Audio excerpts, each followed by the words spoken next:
Okay, Gina, welcome Thank to you. the Healing is Possible hot seat breakthrough session. You've got a special treat for the audience today. We're doing this a little bit different than just a traditional breakthrough coaching. Tell us why you're here and what you'd like out of this session. I am here um, because I have learned that healing is possible. And for me, healing is an ongoing process. I think that given what I've experienced in my life and what I've been healing through, it could be an inspiration for someone else who might be in the middle of a dark day, who then can say, I remember Gina's story. If she could live through that and heal, I can too. So, for those that don't know me, I'm Rebeccah Silence, and the purpose of these hot seat sessions is to scratch the surface, to start building momentum with a brave soul who is willing to break through heartbreak, heartache, trauma, whatever emotionally has been blocking them towards having a more inspired life. So, with that being said, we're not going to solve everything in a 30-minute hot seat session, but we can begin to build momentum. So, Gina, why is it important to you that your story inspires other people? How would that be healing for you to have your story inspire? I want to just ask you that before you begin to share. Yeah, I think for me, finding a silver lining in this after this tragedy is something that was critical to my healing. And there are a couple of ways that I've tried to do that in my life, and this is one of them. Telling my story is part of that process. Yeah. And your story involves domestic violence, and it's Domestic Violence Awareness Month. Yes. So educate us. Let's let you have the floor and share your story. So my story is um, it's my sister's story as well. She was in a marriage for 18 years and had 4 children. My sister Kristen, and we lived in the same town. We were very close, 2 years apart. So there's myself, and my sister was 2 years younger, and my brother was 2 years younger than her. And I watched her in her marriage. I watched her struggle. I watched her have to live with violent outbursts, not physical abuse, but certainly emotional abuse. And it's something that my family witnessed and then just tried to, I don't want to say turn a blind eye, but try to help her appease so that she could navigate daily life. Um, but what happened was she was in this marriage and on many occasions thought that she would perhaps be better off divorced. She had 4 children. Um, and finally, after years and years of her stating that she'd like to be separated and him saying, please don't leave me, I'll be alone, I can't live without you, you and the kids are all I have, she learned that he was having an affair. And I think I know that that was the catalyst for her to begin separation procedures. And then after a couple of months of living separately, on September 28th, 2009, she had 2 court appearances. And one was involving my nephew, who had already gone to live with my brother in California because he lived in an unhealthy environment and he needed a little more stability. And then the second court proceeding was to have Joe removed legally from the home, a court document stating he wasn't allowed to walk in whenever he wanted. And I believe there were some financial custodial outline outlines in that document as well. And my sister went to court that morning and she called me, and I didn't answer her call because I didn't hear her for the first appearance. And she was getting very concerned about being in the room with Joe and his stability. And then I went to work and she had a second court appearance, and she didn't want me to come because she was afraid it would rile him up.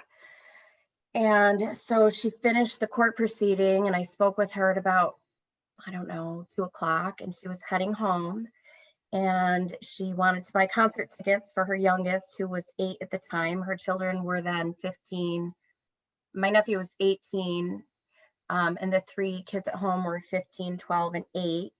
And she wanted to buy her 8-year-old tickets to see Kiss. And so she went home to get him off the bus.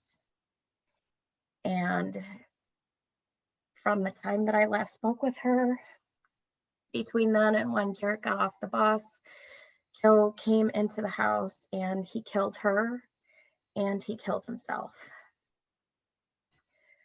My 8-year-old nephew found them and ran to a neighbor who then called the authorities. And I was at home. I had a friend here. My 2 kids were 5 and 6 at the time. And I got a call from my cousin, who happened to be working for the ambulance company that was called to the scene. And she said, "Gina, what's going on with your sister?" And I said, "Well, she had court appearance this morning for the separation." And she said, "No, Gina, there's police tape around the house." So I didn't know what happened. I called my husband. My friend and I took our kids to another friend, and she drove me to the scene. And in the car ride over, my cousin called again, and she just said, "It's bad. It's really bad." And I was hoping she wasn't dead, but I probably figured that that was the case. I got out of the car, the whole street was blocked, and I just remember running in my bare feet in the rain down the road. And I saw my husband. He had already arrived, and he just looked at me and shook his head. So I knew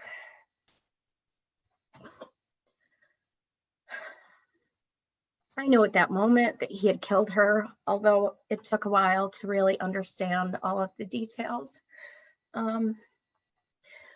He stabbed her 17 times, and then he stabbed himself. He was alive for a short while. I think he died once he arrived at the hospital, but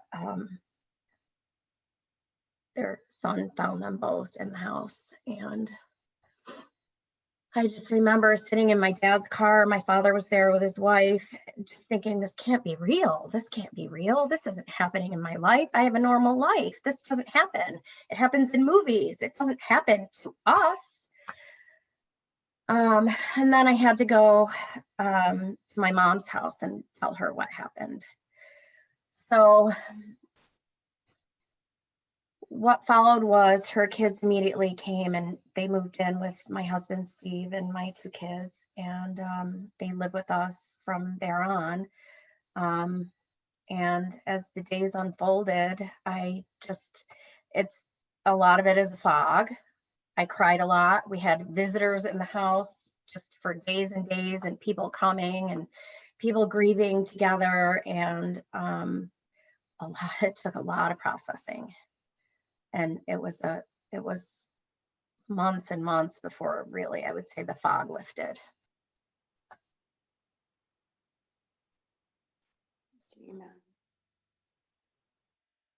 And this isn't the first time you've shared this story. Mm-hmm.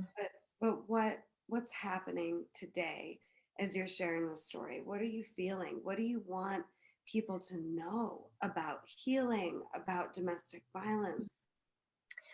So part of my healing process, I think of the grieving process and the stages of grief that I can now identify that I was going through for months and for years. And then there's part of the healing process. And in my mind, a little bit separate. But after a couple of years and really getting back on my feet, well, actually, it was maybe 3 months after my sister died, I knew the woman who was running our local domestic violence service agency, and I said, please meet with me. I need to understand more. How did I miss this? How did I not know that this was going to go so bad? And that started my learning process and really diving into domestic violence and what the needs were in our community, how myself and my family could potentially help other families, other victims, other sisters who might see signs, who might be able to intervene in a way that I didn't understand intervene in at that time. So my research and my learning process started early, but I took a pause, and then a few years later, once the kids were getting older, I had more time to really step back and say, okay, now we can start to try to do something that makes a difference in somebody else's life and makes a difference in our community. Because I will tell you, it's my sister's story, it's my story, her kid's story, my family's story, but this is a community story, and people were impacted. First responders, friends, co-workers, people that knew our family when we were children, people that interacted with my sister when her kids, she was a hockey mom and a cheerleading coach. The impact was far reaching. So I experienced tragedy, but the entire community did too. And I knew that something had to shift. And part of healing for me was finding a way to make a difference, save another family, to better our community. And from that, we went down this road of starting a nonprofit, and it's called Kristen's Fund. And in 2017, we held our first annual fundraiser, and in 3 years, we raised about $300,000. And we've been able to focus our grants on providing domestic violence education and prevention efforts, the fund efforts, and to help educate kids about healthy relationships. So we have, what we have done is the community, the event itself had a lot of community support and publicity. So not only were we able to raise money, we were able to raise a lot of awareness here. And I have anecdotally heard stories that have made me realize that we have made a difference in people's lives. People that maybe weren't healing from their domestic violence experience as a victim, people who have needed the services at an agency or a shelter that we've been able to provide funding for. I have people sometimes call me and tell me their story or ask me advice when they have a friend or a family member who is in a domestic violence situation. And I've been able to share what I learned with people who can hopefully then turn around and help their loved ones. Gina, I just want to acknowledge your strength. It's more than courage. You took, tragedy doesn't even seem to be a word that does this justice. You took a crisis and turned it into an opportunity to serve. You care more about the world of your immediate family in a way that is teaching them this is bigger than us. Mm-hmm. This is about the community too. Yes. And I've heard details about how first responders were impacted from you, that there's no words.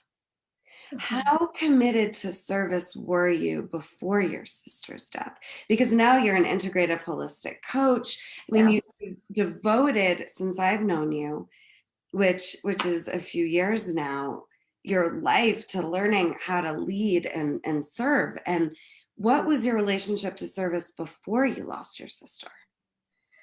I don't know that I had a relationship with service. We would attend charity events or do things like that. But I didn't have a specific way that I was called to serve until this happened. And I knew it was somehow working within the world of domestic violence prevention, domestic violence education. Um, it took a couple of different paths from the beginning. My brother-in-law also was a police officer. So the first path that I took was to try to make changes within the world of officer involved domestic violence, and specifically within his police department. It was not an uncommon occurrence. And the learning curve that I had and really recognizing the frequency that something like that happens was shocking to me. I think that this police department and all of our law enforcement in our county and the surrounding counties have definitely made a lot of progress in the way that they respond to officer involved situations and domestic violence situations in general. And I think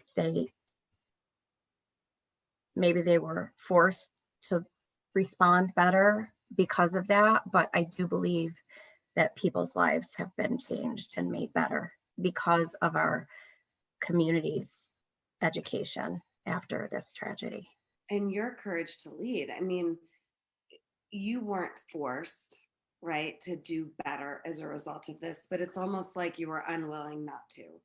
And Yes. the communities followed your lead. Yeah. Yeah.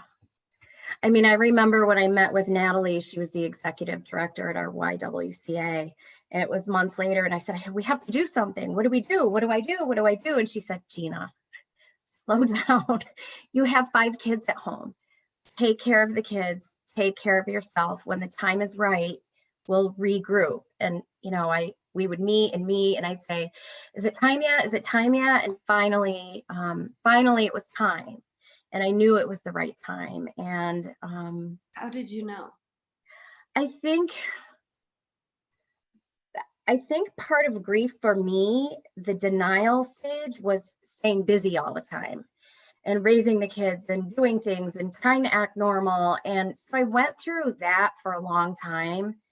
And then once the kids were starting to get older and things normalized in my life, and I had more time to take a breath, it wasn't a response like, I have to do it now because I have to busy myself. I'm in a stage of grief. I'm in denial. So let me do something and be busy. It was more of an understanding that this was something I was being called to do versus something I had to do right away because it was my immediate response and I had to, deal with my grief by doing it. It was more of a calling then. Wow. What else do you want the Healing is Possible community to know? And I'd love it if you could give us some education while we have you with us. Sure. In terms of domestic violence and things that I've learned. Violence, in terms of healing. I mean, you have taken hell and literally walked through it. Yeah. Yeah. I remember I was on the phone with a friend. She was a friend of my sister's and she's a friend of mine now, and she works on our Kristen's Fund committee. And she lost she was one of 3 triplets, and she lost her sister to cancer. And I remember this was about 6 months after Kristen died, being on the phone with her, and she said to me, Gina, I promise it gets easier. And I said, Jill, how can that be? I cannot even imagine this getting any easier. But she was right, and it did. I think that grief, time does help heal grief, but it doesn't just happen. I did a lot of work to help it happen. I did a lot of work with a therapist immediately following my sister's death to understand how to blend our family, how our grief was manifesting in our family dynamic. And that was a big learning curve, understanding that my husband and I weren't really fighting about an old pair of golf shoes that I threw out. It really was our grief that was just, finding ways to make its way into our daily lives that I did not recognize. So we had the help of a great therapist. And then I found Rebeccah at a point in my life where things were settling down, and I started to think, okay, now it's time for me. What do I want to do with my career? But what I learned is this grief, this healing, it will always be here.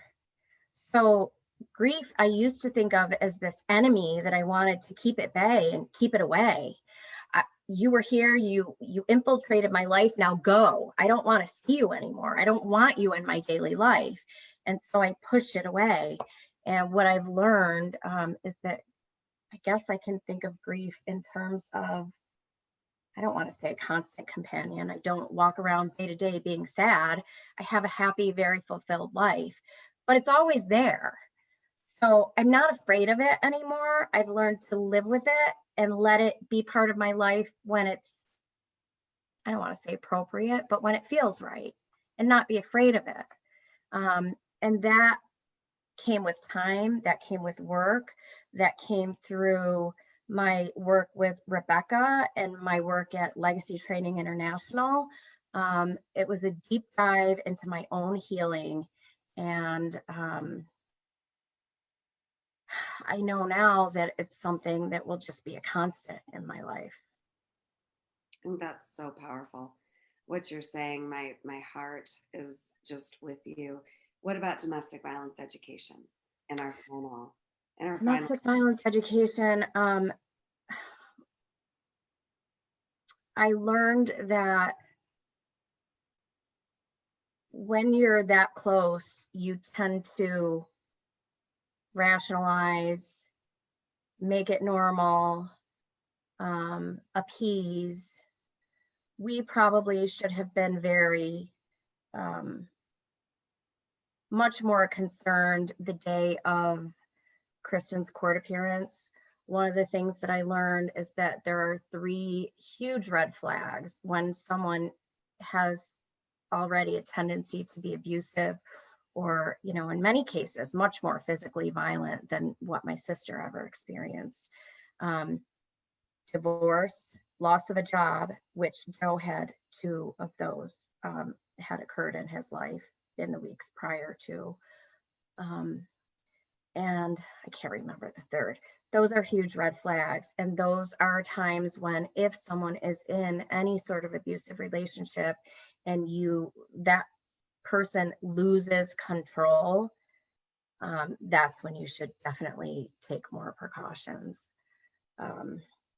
And in general, I think if you or someone you love is in a situation that just doesn't feel right, do some research. There's a lot of good information out there.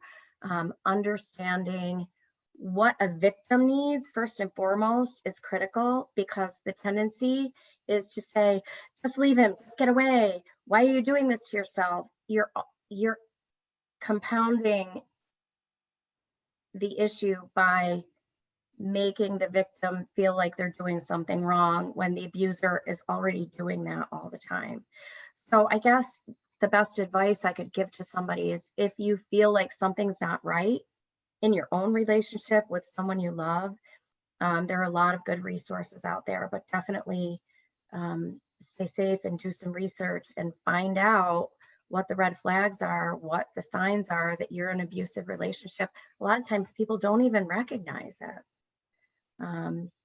If you had one specific tip for someone in the situation of domestic violence, and one specific tip for someone who loves someone in a domestic violence situation. It's 2020, so I can't imagine the statistics Yeah. are going down Yeah. around domestic violence this year. Could you just give us a specific?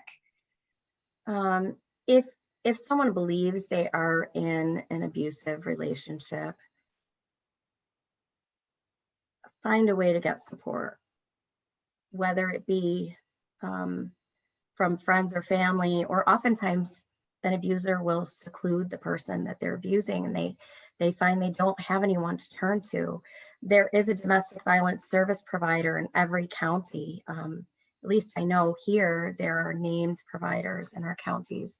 They're a huge wealth of resources, and I didn't know that as a sister I could call the hotline. I thought that was if you're in an immediate emergency situation, you call the hotline, but the hotline is there to get information, to get resources, to get tips.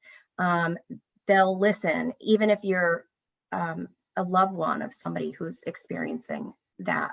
There's a national hotline, there are local, there are state hotlines, there are local hotlines, and they're a great resource. Would Yeah. you be willing to post some of those hotlines in the chat Oh, after sure. for us? I just think this is invaluable information. And again, your strength, Gina. Thank you for joining us today and opening your heart and your story to all of us. Are there any final thoughts or words that you feel are important to share? I guess what I want people to know is that you can live through tragedy and have a good life and have a great life.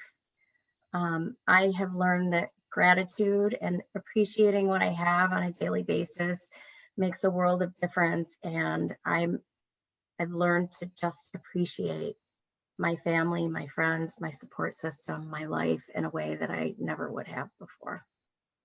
And the three big things I took away from your share is serve, give yourself space to heal your way, Yes, and yes, stay supported and educated. yes, yes. Thank you, You're Gina. welcome. Thank you. And you'll post some resources for us in the chat. For those watching, feel free to post in the chat your takeaways, your questions. Let's acknowledge Gina in the chat. What an amazing woman and powerful leader she is. Thank you all, and we'll be back next week for another breakthrough session. Thanks. Bye. Thank you.